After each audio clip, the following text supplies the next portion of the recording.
Train ticket നിരക്ക് വർദ്ധിപ്പിക്കാനൊരുങ്ങി കേന്ദ്ര സർക്കാർ. നോൺ എ.സി എക്സ്പ്രസ് ടിക്കറ്റുകൾക്ക് 1 പൈസ വർദ്ധിക്കും. എ.സി ടിക്കറ്റിന് 2 പൈസയും വർദ്ധിപ്പിക്കും. പുതുക്കിയ നിരക്ക് ജൂലൈ 1 മുതൽ പ്രാബല്യത്തിൽ വരുത്താനാണ് റെയിൽവേയുടെ നീക്കം. സാധാരണക്കാരന്റെ ട്രെയിൻ യാത്രക്ക് ഇനി ചെലവേറും.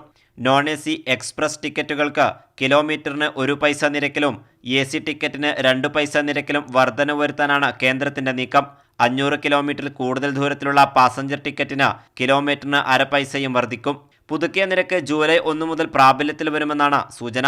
പ്രതിമാസ സീസൺ ടിക്കറ്റിൽ വർധനവുണ്ടാകില്ല.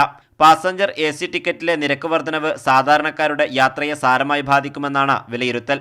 തൽക്കാൽ ടിക്കറ്റ് ബുക്കിംഗുകൾക്ക് ആധാർ രജിസ്ട്രേഷൻ നിർബന്ധമാക്കിയതിന് പിന്നാലെയാണ് റെയിൽവേയുടെ നിർണായക തീരുമാനം.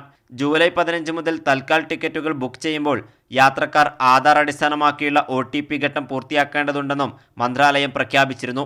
അതേസമയം കോവിഡിന് പിന്നാലെ നിർത്തിവെച്ച നിരവധി സർവീസുകൾ പുനരാരംഭിക്കാൻ കേന്ദ്രം ഇതുവരെയും തയ്യാറായിട്ടില്ല.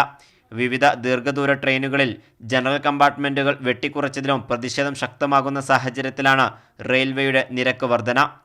കൈരളി ന്യൂസ്, ദില്ലി.